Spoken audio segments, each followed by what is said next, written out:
through some stuff that's in your handout about outlining. We talked about what you should be doing at the end of each week. And I want to talk about outlining because everybody knows that your overall kind of end of the line goal is that you're going to make an outline. We said that that was step one, but we know that it's a step that takes quite a lot of time and effort.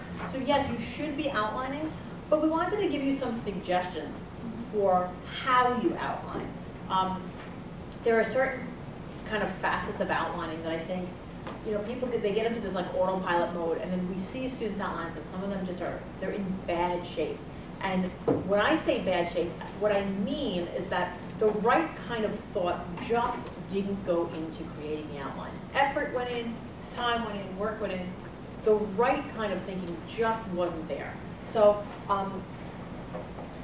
we were talking about the lazy brain before and how your brain only wants to do stuff that's easy.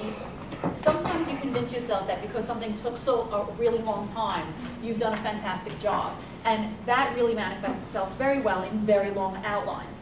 So what we're going to try to tell you, like when we see an outline that's in bad shape, what we mean is that it's basically dictation out of the textbook.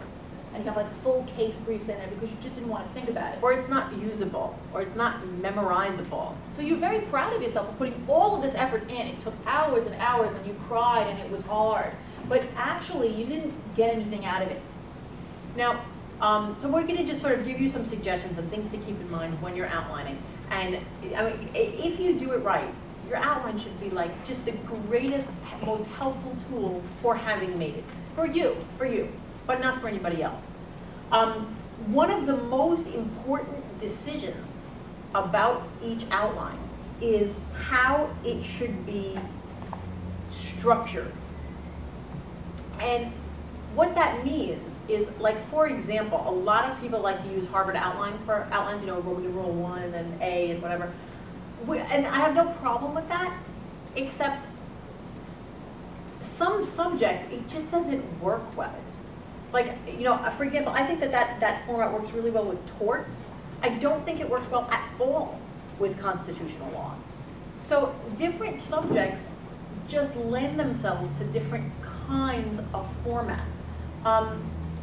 And determining and deciding what format you would like to use for your outline, or whatever we're calling an outline, it's an important decision.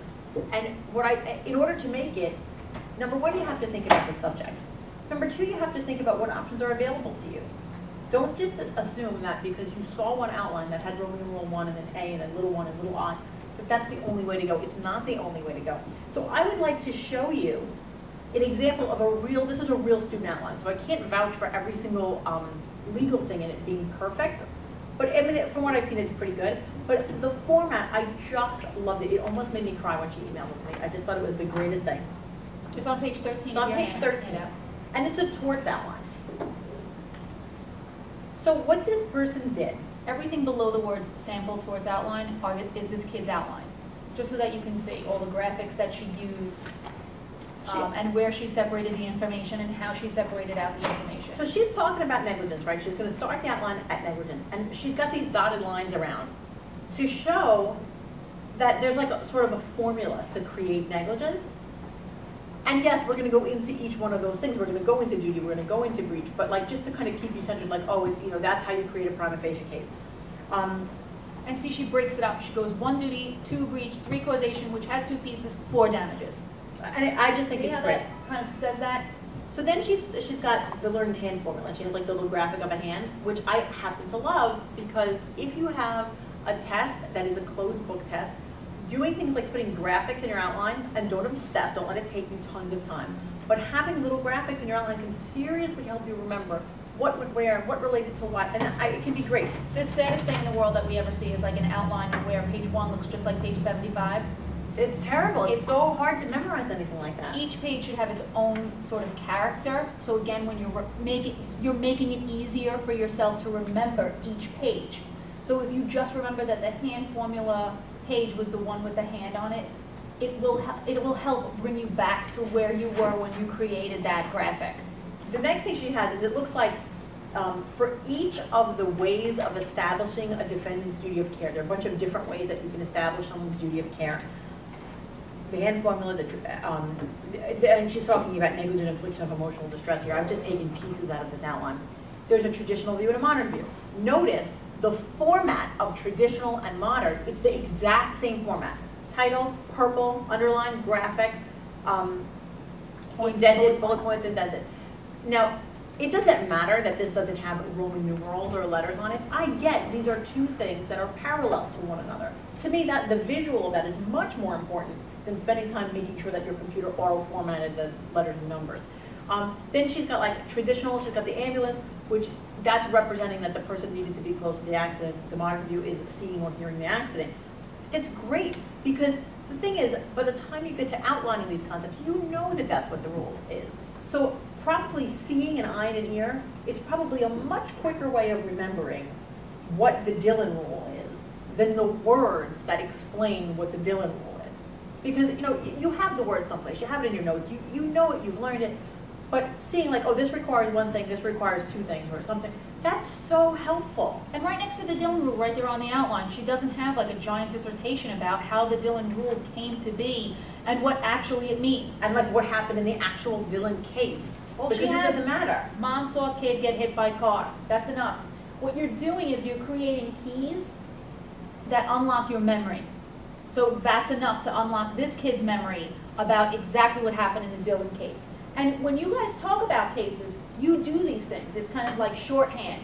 So the shoe case, was the little shoes. Remember about the international shoe? The one thing I always remember about international shoe was the shoes were little, right? So that's what you would say to one another. You know that case with the little shoes? Put that on your outline instead of a procedural history and exact court jargon. Just put the case with the little shoes. That's the key to unlock the entire case in your head. You have the case in your head. So you're just trying to make it easier on yourself and put those little keys in your outline. Put those little keys even on your case chart, okay, if you have a hard time remembering the case name. The next thing she did, this is another excerpt from the outline, so she had things in between them. Approximate cross section. Now this may or may not work for you. Frankly, I wouldn't necessarily have done this in my outline, but for some people they find it super helpful. She's showing the sort of difference between a superseding cause and an intervening cause. Whereas a superseding cause is something that's so unforeseeable that it breaks the causal chain, whereas an intervening event is something that's so likely to happen that it doesn't break the chain of causation. She's showing this is like a continuum or a spectrum of some kind, where they both are talking about the same thing, but different degrees of the same thing. And a quick graphic like that can be so helpful. Who's taking criminal law this semester? Anybody in here taking criminal law? No one? Everybody took it already? Okay. What's another subject that's really good for that? I would even consider in certain things with property, to like when you're talking about the estate system, to maybe think like if you have a hard time remembering or to conceptualizing, like the fee simple absolute is sort of one end of the spectrum, and a life estate is like the other end of the spectrum. So like you can, sometimes those things help, not always, but if they help, consider using that kind of explanation to remind you what's going on. On the next page, she has a chart for respondeat superior, vicarious liability. I just love that she put that graphic in there because for whatever reason, this is what made sense to her. And it's saying that when you have strict liability, it's either going to be that you have the employer and an agent or the employer and an independent contractor. Those are your two possibilities. You know what, I just want to say one thing about borrowing other people's outlines, and again, why it's such a horrible idea. When she created this outline, she knew what she wanted to get accomplished with this chart. It probably works, it definitely works, much more for her than it does for any of us. Because she was the one who conceptualized it and then made that concept concrete on paper. So actually when the person who creates this graphic sees it, they see much more than you see. And right, and the creation of the graphic is what helps, because she didn't just throw in a graphic. She thought about what would be the representation between what I'm trying to say and what I'm going to put on paper. And she said, you know, it's one thing with two possible outcomes. That's what I'm going to convey. You might choose to convey it differently. That decision-making process is really key, and that's the point of making an outline. If you're one that likes to use a lot of words instead of pictures and you like to indent things and use like a regular outlining method, that's fine. Your decision about which things are capital letters and which things are lowercase letters is an important decision, which things are parallel to one another. Another thing that I think is, this is, I think, something that should go in everyone's outline. When you are dealing with a subject that has either a restatement or some sort of a statute, like the Uniform Commercial Code, the Uniform Probate Code, anything like that, where you have like either a real statute or like a pretend statute, do something in your outline to indicate when you're discussing a statute. So what this person did is, she always put it in black and in a box. I would probably go even farther. If it were me, I would make the typeface look like, I would use Bookman so it looks like a typewriter, so that reminds me that I didn't write those words, and that's why they sound weird. That's how they are set apart in our workbook. Yeah, in our Civ Pro book, that's exactly how they're set apart. When it's words that we didn't write, they're in typewriter-looking font.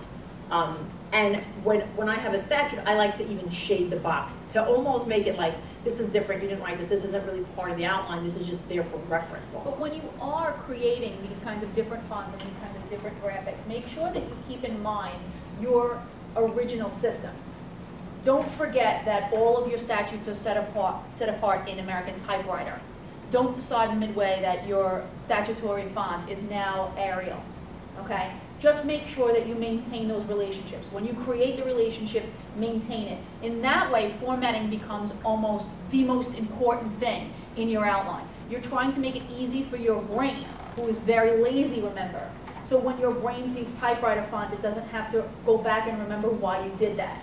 So make sure that your graphics are, when you're trying to remember something that breaks down into two possibilities, you use the same graphic here and later on in your outline when you're trying to make that same point. When you're trying to set apart statutory language, make sure you use the same font here as later on in your outline.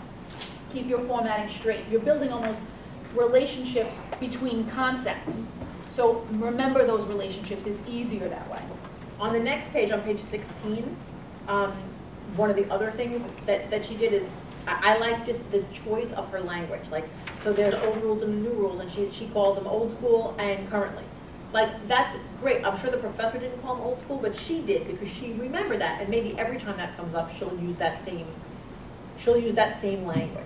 And I remember certain concepts do cross subject matter lines, and if you have like a system of how you're always going to do things, like a system of minority-majority distinctions, or a system of old and new, or common law and modern, you can use that, and that can be like your little tool that you always use. Don't forget to use colors. You know, if certain things go together, then put it all in that color. All of those things will help you remember, and sometimes doing those things will actually help you understand. Sometimes doing those formatting decisions helps you understand. Other times, it proves that you understand, because you've made a decision to do things in a creative way that are actually really helpful. Just one quick procrastination alert. Formatting is very important. Make sure you spend time formatting, but don't cross the line into formatting for procrastination, okay? Don't start obsessing about which way the indent is going. The indent is 3/4 of an inch too far in this graphic than it was in the other graphic.